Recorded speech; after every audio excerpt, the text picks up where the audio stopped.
we're the only planet that I'm aware of that uses currency. Okay?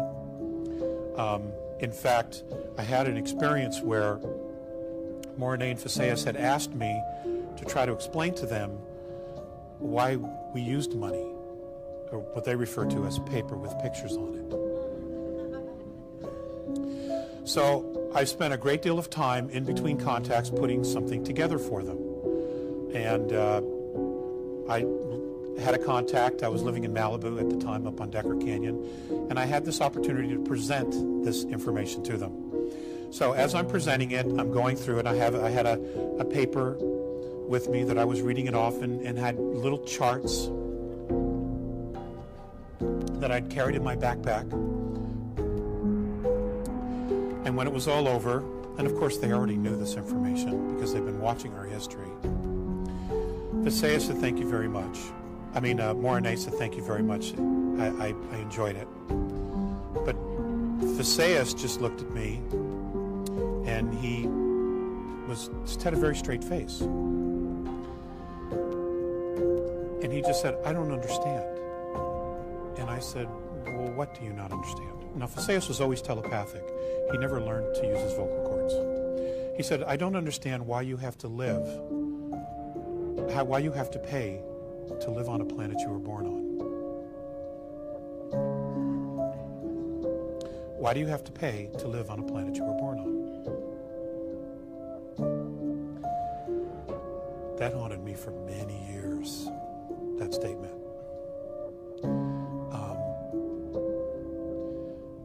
Because, how do we unravel that? What do we create in order to drop that paradigm? And how do we create it? Who's going to step up and say, "You know what? We have fought wars over money. We have fought wars over gold. We have fought wars over this and fought wars over that. We have nearly destroyed the planet. We have destroyed species. We're destroying humanity. And it's all over power, wealth, and things like that. How do we move from this paradigm to the next paradigm? How do we do it?"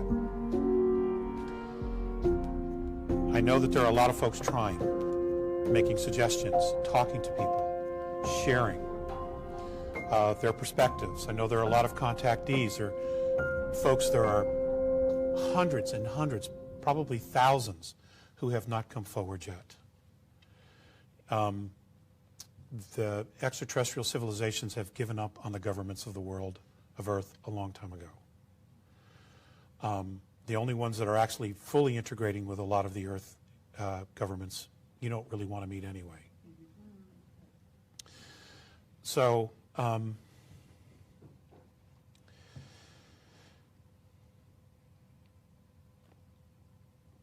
how do we find our soul again? What does it take to change the essence of a man? Is there a phrase? Is there a mantra? Is there a prayer? Is there an event? What does it take to change the essence of a man or a woman? I don't have that answer, but I am asking the question, and I have been for a long time.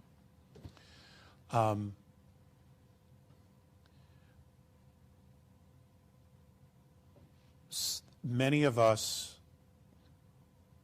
and I'm not necessarily referring to the folks in the room here, many of us have completely lost our way. We know a lot of good people who would do anything for us as friends, but they simply don't have a clue.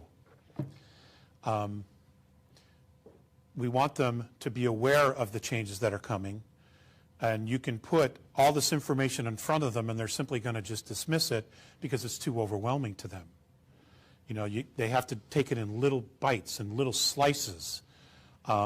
They just simply don't want to deal with it because they're so overwhelmed just trying to manage a life that already doesn't work, okay, or they're not already happy with, because it's all that they know, and they're afraid to let it go because they don't have anything else. to believe in, just what it is that they do every day. So in creating a new domain of knowing and asking the question, what is it that we want? It has to be something that everybody can take hold of a piece of. For example, every day there are little things that we could do to begin shifting our consciousness. Every day when we get up, the first thing we should do is